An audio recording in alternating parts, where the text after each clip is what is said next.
Hello everyone and welcome to the ProPokePodcast. My name is ProPoke. Welcome to a live episode of the ProPokePodcast. I already said that, Gamma. What's going on?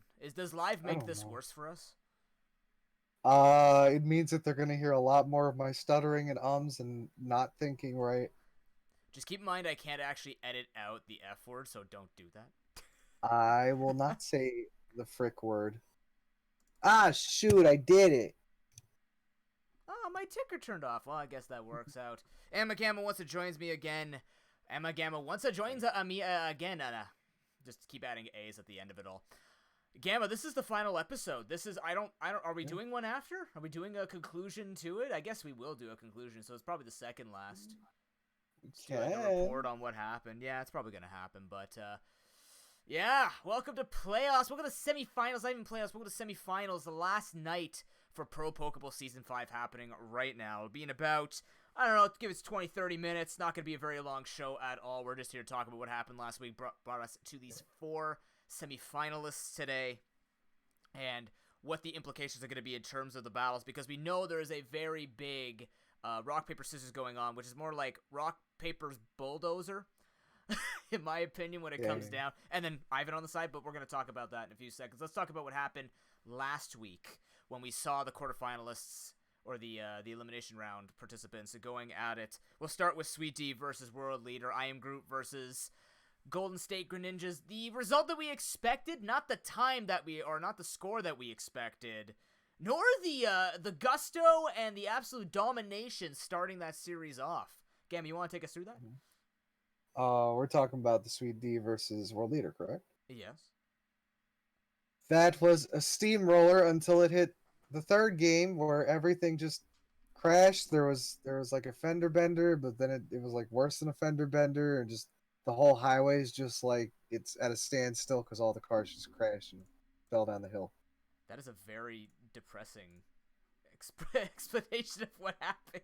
I mean, it's a very depressing situation. You know, you're not wrong. It was a bit of a heartbreaker. World Leader actually being up 2-0 at the beginning of the eliminations round, and then by game 3, Sweet D found the team he needed, starts bringing in the Swellow, starts going more on the offense, eliminates the Gastrodon. The Blissey office team says I can win through offense, and in the end comes out on top, taking us to game 5, but completing that pure reverse sweep at the end of the day, and moving on to the semifinals today against Fortnite Ninjas. It was a very, very fantastic showing. As we had mentioned, World Leader, it's his first playoffs appearance in 4 seasons, and he showed up against one of the former champions of the Pro Pokeball, and we didn't expect much. We expected shellacking coming out for Sweet D against World Leader, but the way that he built out his team, using that Flygon to great effectiveness in game number 1, we saw that it was going to be a key feature, and then playing it very, obviously getting a lot of good luck with that burn on the Terrakion in game number 2. We can't really overlook that, but with a little bit of luck and a decent amount of skill that World Leader was exemplifying, there was a great amount of Gusto. I don't want to use gusto again. I was trying to think of another word instead of gusto.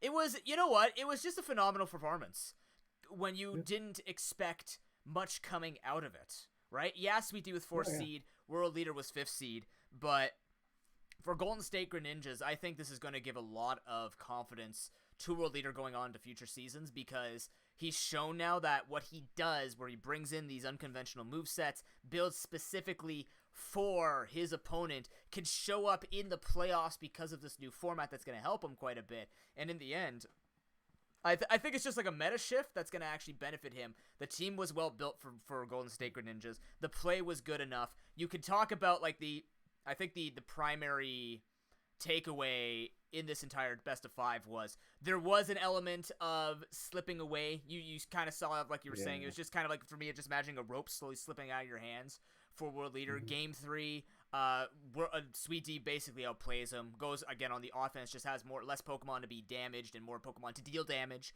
Game 4, I'm pretty sure the biggest highlight is going to be the Flygon being sacked off instead of the Empoleon being kept for 10, 15 more turns when it had a sliver of HP and wasn't going to do anything. It doesn't have any recovery, so there's no chance for coming in.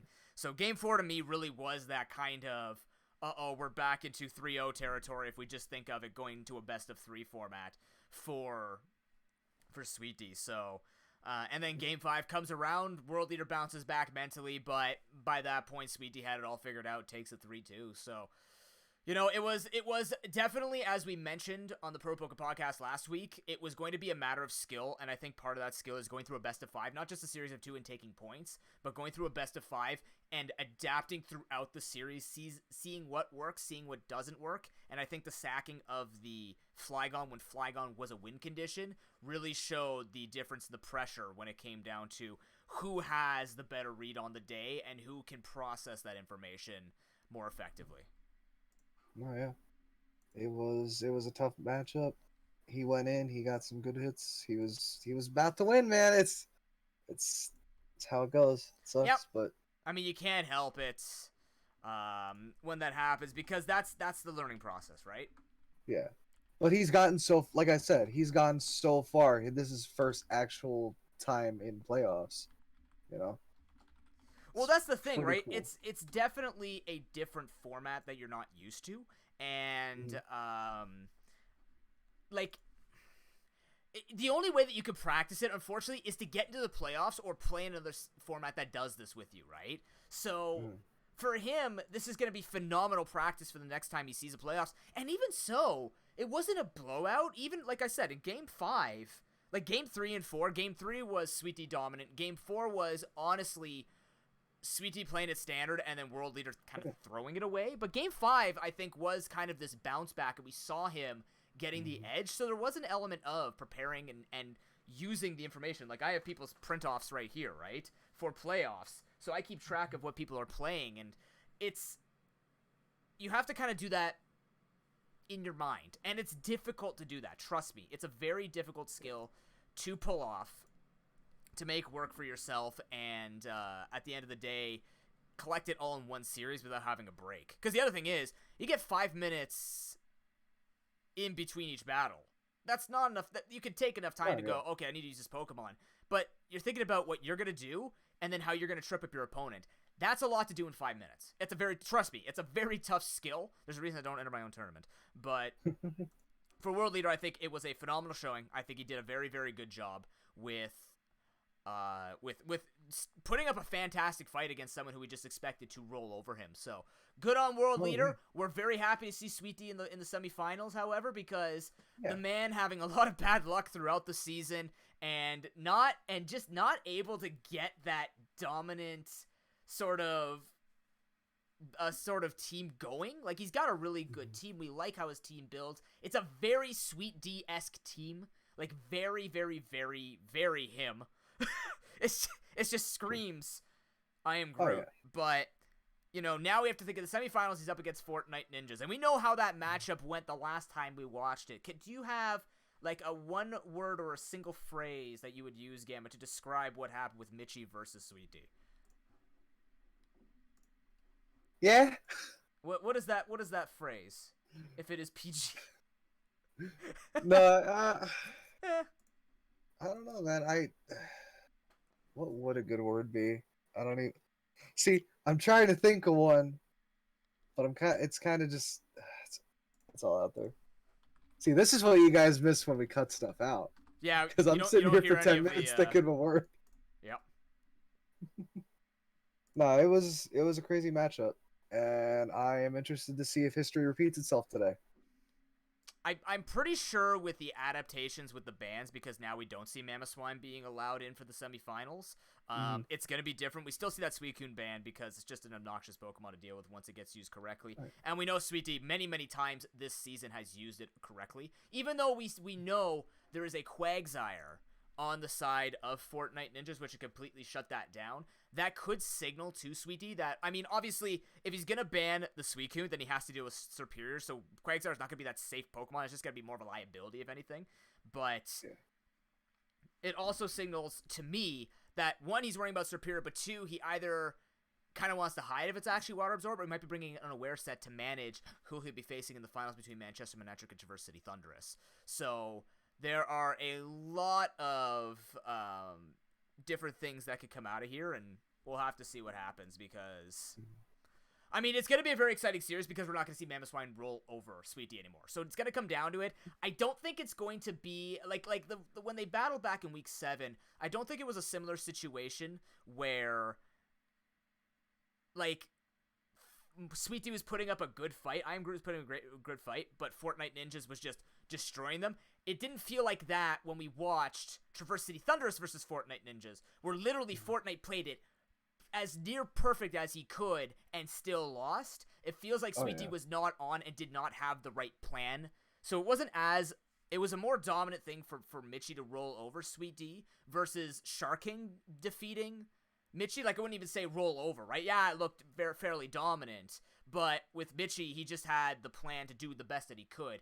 With Sweet D, I think now with the Mamoswine gone, and now having the Steelix on his team, having the Entei on his team, having what seems to be a much more comfortable and punishing composition, I think it's going to be a better series than before. We could see this go to 4 or 5 games. I am actually kind of excited to see what happens when we don't just start the match 5v6. Unless again, Fortnite has something planned for the semis and finals, because for those who don't remember, in the semis and finals, they have to keep the same team. So the finalists will be bringing the same things they brought to the semifinals, which is super interesting because that means you have to build your team good enough for 3 potential candidates. One you know you're fighting, and then 2 potential candidates on the other side. So not only do you have to predict who's going on, which might be pretty obvious based on our predictions tonight, but at the same time, you need to know like what Pokemon are going to work for you the best, and if you have to build more specifically for your semifinals versus your finalist opponent, right? Or let's say you get the other's finalist opponent that you're just suddenly like, oh, well, I could maybe roll over this guy. You don't know.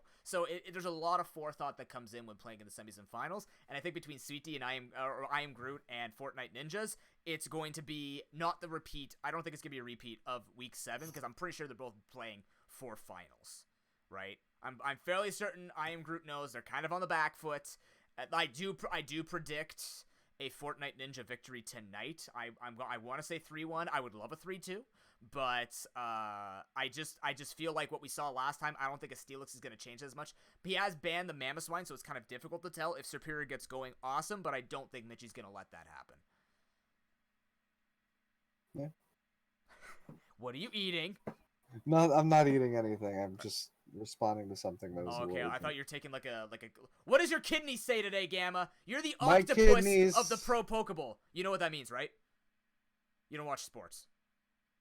No. Okay, so have you ever heard of the sport or the victory predicting octopus? I don't remember the actual name of it. I'm sorry, what? Okay, so for like NFL or like NHL and all these other things, they put an octopus in a tank. And they put 2 teams on opposite sides, I believe, and the octopus will swim towards who they think will win. Like, you never heard of using animals to predict winners? Maybe? Really? Like, I think not even in the Olympics. Like, I don't watch like using sports. Okay, but you've never see heard of me like right the here. predicting? I don't exercise. I don't care about sports.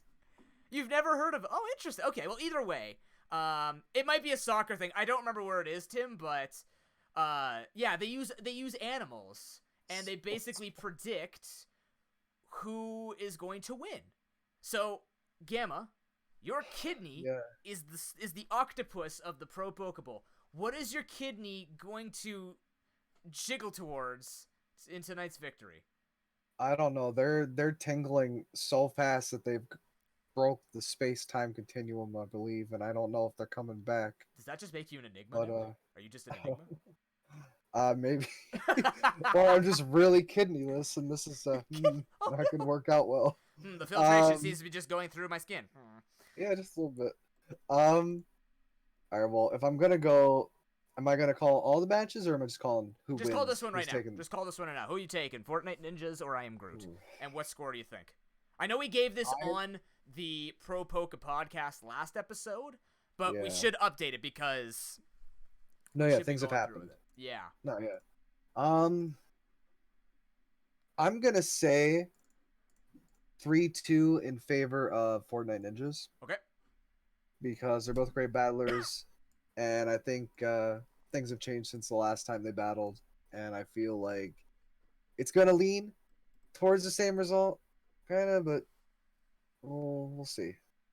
Yeah, We'll I see. think, like I said, I don't think the changes will be good enough in terms of normal composition, and they're fairly even battlers, so I think that's why it's not just going to be a blowout, unless, again, Mitchie brings out something that, again, Sweet D cannot prepare for. We can expect that, right? Because Mitchie is a very, very good offensive builder, and with the Suicune gone, if we see I Am Groot go back to trying to use their standard defense. Like, the nice thing was that we saw similar things to what we kind of we're going to talk about on the other side, where Sweet D went from having this, like, Blissey Gastrodon core to just going 5 offensive Pokemon. And I think that worked out, or 6 offensive Pokemon, really. It just really worked out well for him. And for a guy who likes to play it out where he goes, control through the defensive core, pivot, put pressure on the opponent, get the setup sweep in and form Suicune or whoever's going to do it. I think it's a good showing that if Sweet D can adapt like that, then I'll see him taking a couple of games off, but I think it's just going to be barely eking out in the favor of Fortnite Ninjas tonight.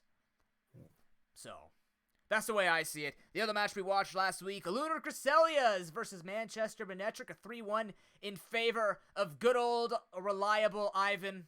Man who just doesn't drop until he does. We saw his first series where he wasn't completely blown out or blew out his opponent. In fact, Gamma, if you recall, that series should have gone to 5 games, and we would have had the underdog in the lead in the very beginning. Yeah. Gotta love those timeouts. Gotta pay attention to the clock, boys. 2 timeouts. I should just give Nubis everybody that times out. Just give him a good old shout out. Be like, timeout, Nubits. It's like when you give a free pizza after you. Oh wait, I'm sorry. You don't know anything about sports ball. So, What? like when like a team. I mean, in Toronto anyway. I know I think they still do it. Okay, like the pizza when you hand out pizza when your home team wins. Why wouldn't you just buy pizza when you watch football? Wait, you don't get free fries from McDonald's when your home team wins? No. Oh, dude, if the Raptors win, we get like free small fries. I think they still do that. Huh. Yeah, you just go in, you show them your ticket. If you went to the game, right? You have to pay for a ticket, but you can buy a cheap ticket. Cheap ticket. And then you show oh wait, no, it's on the app. No, it's on the app. Yeah, $20 fries. No. It's on the app. Okay. Yeah, the pizza's I think the pizza was for oh god, as you can tell, I don't watch sports often either, but I know that I can get free pizza and fries if my home team's winning. So, go Toronto! You still suck, but go Toronto! But stealing a base? Oh, really? Oh, they even went even more interesting. I think there used to be a Grand Slam one, I think. If they got like a grand, which is all 3 bases and a home run, so 4 points in one go. Okay. Gotcha. But yeah, what do we think about that match between Ivan and Tyler, and what do you think that's going to look like for Ivan going forward here? I don't know. That was such a back and forth match. I agree with you. It should have went to 5 matches, but they got to pay attention to the times. They got to do their best to read their opponent, and I don't know. If we're gonna go into what my kidneys think, I think it's also gonna be another 3-2, possibly, seeing as what the show was last week, in favor of the Manchester Manectrics. In my personal kidney opinion. You think Manchester Manectrics winning tonight? I have a feeling. Oh wait, no. What am I talking about? Oh, I'm an idiot. I mean, see, you're not. I can't read. We're not taking away from any chances here that Ivan could defeat. I take it back. No, I forgot who he was fighting. I mixed him up. See, this is what I cut out. No, I leave this in. No. I take it back. 3-1 in favor of TC Thunders. I'm a ding dong. See, this. I was thinking of last week's match happening again for some reason, and I don't know why. Uh-huh. I blame being tired. So what are you saying? A 3-0? No, 3-1. 3-1?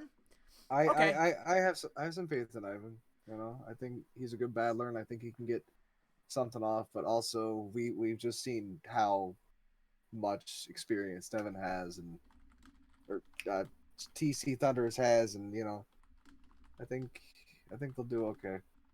I honestly think that what we saw last week was actually Ivan brought to the cusp of almost dropping in eliminations round. And I mean, that would have been a really good story for someone who came into the Pro Pokeball first season, makes it to the semifinals and 6th seed, or sorry, to the eliminations round 6th seed. I just gotta start calling it the quarters again. Why do I call it eliminations round? It's still the quarterfinals. Either way, they made it in.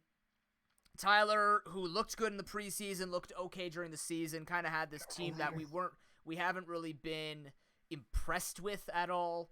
But if it does go forward with it, I think, I mean, honestly, that could have been Tyler Poke Trainer blowing out Ivan in a 3-2 fashion if we saw Game 1 go. Because Game 1 was in favor of Tyler Poke, right? Ludwig Castellis were winning that series. Oh, yeah. Game 3, when they won, right? Even though Ivan was up 2-0, that would have been back and forth. That would have been literally a 1-1-1-1, and then Game 5 was a deciding game, right? Yeah. If we didn't have that timeout. So, I mean, in a sense, Lunar Cresselia has lost that buffer zone where they could use more time to adapt. And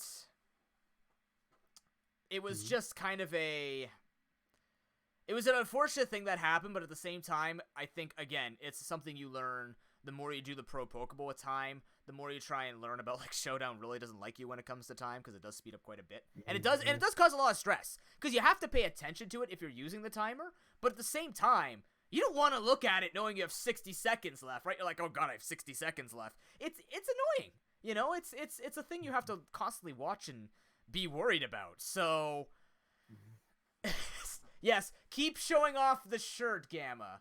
I was gonna say something at the end. You didn't have to do that. I was just stretching. But for those of you who are enjoying the Pro Pokeball Season 5, you know, there is a shirt up in Noob's merch store. Because I know the link to that.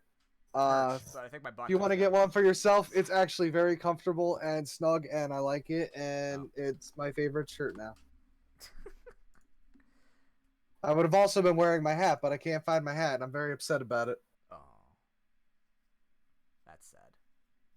But you know what else is sad? What's else is sad? Timeouts. Yeah. It's a thing that happens, but at the end of the day, I think what we could look forward to is really Ivan has to show something here to legitimize him still being like, in my opinion, this is gonna sound really out of like nowhere, like, Noob, what do you mean you've been singing Ivan's very consistent praises? You know, he's consistently 4th, consistently, you know, a contender, but not season 2 given an opportunity to win type of situation. I think here today I'm not favoring Manchester United to win at all. I'm seeing a 3-0 in favor of Traverse City Thunderous. But if he takes a game off of Traverse City, I think that's more than enough that we could see out of him. Really, I think what he's shown this year is so feast or famine for him to break out of that in a quarterfinal where he was kind of like, you know, he's actually on the back foot losing. And it looked like, again, he went away from his normal strategy. He went 5 offense. All he brought was he had the Assault Vest and a Queen. What defensive Pokemon did he bring? Was it Togekiss? No, Roselia. He brought Roselia. Yeah. And we're like, okay, we get he has no Alomomola, and that's a good way to attack him by taking out his defense, because he's kind of weak in that. But then, you know, you get to Game 4, and you're starting to question, like, okay, he's up 2-1, but he could have been down 1-2 right now. When is he going to go back to the thing that works? Brings out Stack Attack at Game 4, boom, done. Like, why we didn't see that to begin with? He could be testing. Maybe he had the confidence knowing he could keep it up. Then he saw that he was starting to be put on edge, where he was starting to lose matches again. Or he was losing Game 1. He knew he was losing Game 1.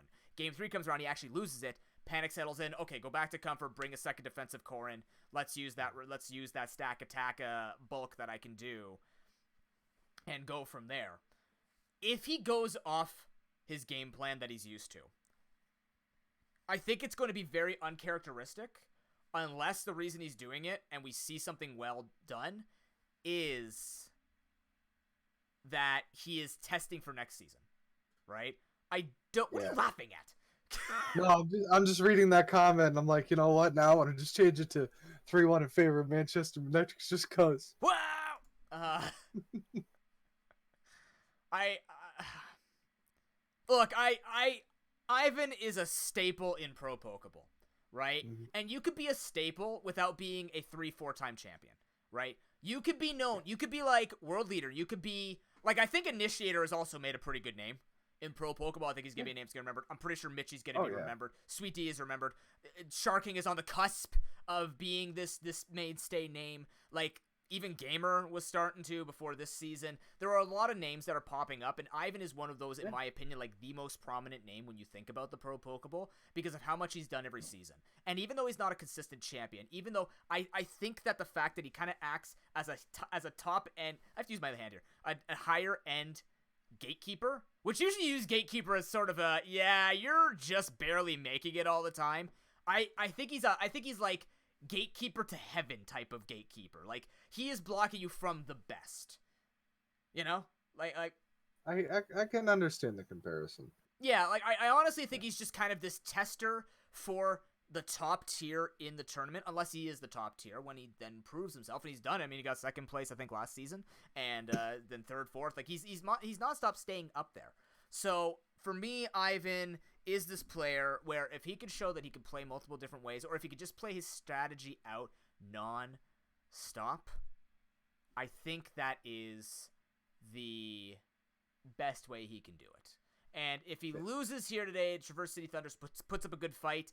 Shark King is the favorite of the tournament now. We've all basically said, like, Traverse City Thunderous looks the strongest, has the best core against everybody else, has developed such an enormous, just, his team is huge, man. His team is nuts with what he has, especially after week 9 with the Feeney trade. So he has done so much working through making a fantastic team, plus his offensive play is getting everybody down. It's nice to see an offensive team that is succeeding and is on the cusp of taking, like, and I'm not even talking like Mitchie offense. Like, this is really offensive, although we could say that now he's moved on to Aggron and Feeney. It's like, he's gone back to kind of a Mitchie style that we compare, like, on that continuum between defense and offense, and he's kind of over here with Mitchie. He's no longer, like, far offense beyond all imagination, just literally punch people before they get a thing done. But he's done it the best so far, and that's why I'm saying most likely a 3-0. It would be nice. It'd be really a pleasure to see Manchester Manectric earn, not just win for hacks, but earn a 1 or even 2, or even win the victory, go to the finals. That'd be a good thing to see. But I think seeing a good fight today is what I'm looking for, but I'm still calling Traverse City Thunderous. I'm going to stick with my 3-1. I feel like Ivan can at least get one in. I believe in him. Yeah. There's nothing that suggests he can't do it. I think it's just going to depend on what Ivan comes on the day, right? Is it Feast Ivan? He's going to bite, but like Shark King's skin is too thick, so it's not going to work? Or is it going to be Famine Ivan, where he's going to jump and then like do that whole comedic thing where he jumps over the head and he falls into the lake and doesn't know how to swim? Which is sad, but, you know, some predators don't know how to swim. I didn't choose nature. Nature chose that. I think, I guess you're right. Yeah, and we're not going to talk, I mean, Gamma, this won't be a part of the ProPokePodcast, but are you willing to come in after the 2 matches are done to talk about who the finalists are going to be coming into and just go from there, do a quick synopsis? You don't even have to review anything. We'll just be like, what are you seeing? I can probably do that. All right. So I guess we'll have to see it then. That's all we're really saying on the ProPokePodcast today. This was done live. Thank you to everybody who has listened to the ProPokePodcast over on YouTube, as well as who has supported us through Show Me Your Moveset. We don't have time to Show Me Your Moveset today. We got to get into the battles. We only have a matter of minutes. We're going to take a quick 5-minute break, and then we're going to be going on. But thank you to everybody who has supported this. If you want to see this next season, I am going to be putting out later tonight or tomorrow. That's what I was supposed to write up. I was going to write up a feedback form for ProPokeball. So if you guys want it, I'm going to post it in Discord. I'm also going to post it in my chat bot, as well as post it on social media. You guys can respond to myself. That is a face. You can respond to myself and Amagama and just kind of give us feedback on what you guys thought of the ProPokeball this season, considering we made a lot of changes. And yeah, we'll also be putting it in the podcast description below. Do you have something to say, Gamma?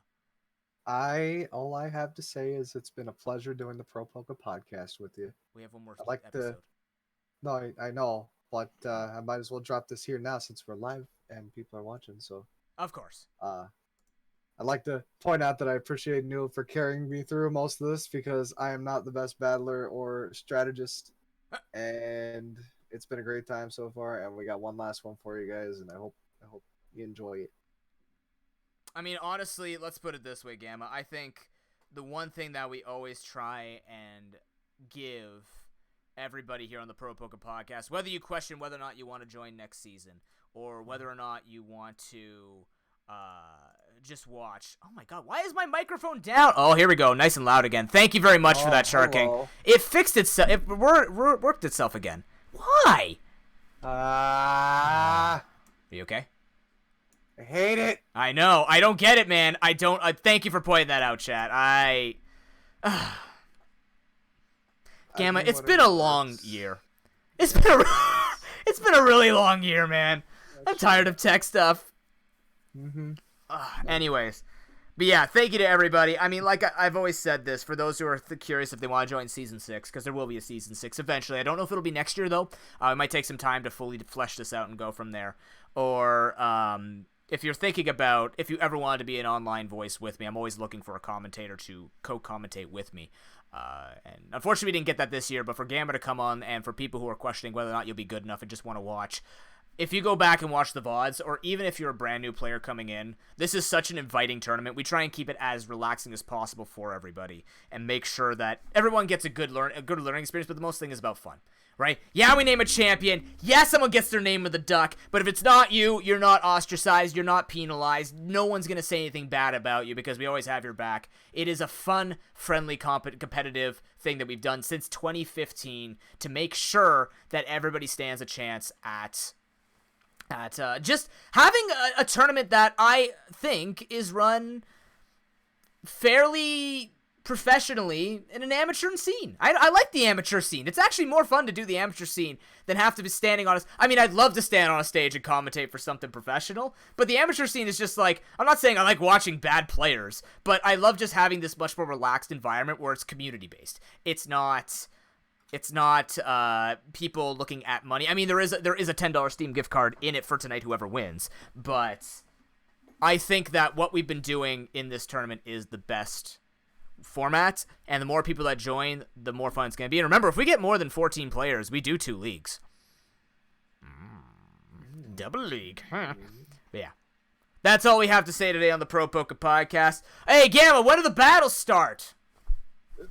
5 minutes from now. 5 minutes from now. So if you're listening to this post-production, you missed it. It's okay. You can go watch it on all VODs. Look at the results. You'll have to look at the results. You'll have to come back to twitch.tv/ProPokeNoob. Go check out twitch.tv/AmaGamma. All of the social medias at AmaGamma. AmaGamma, of course. Yep. And ProPokeNoob. You guys can go for it. You guys will give me 5. And I will give you a semifinals. We'll see you after. Gamma, thank you very much. We'll talk after the semifinals are completed for today. Good luck to our semifinalists. Not that you need it. Get out there and crush people. See you in 5, guys.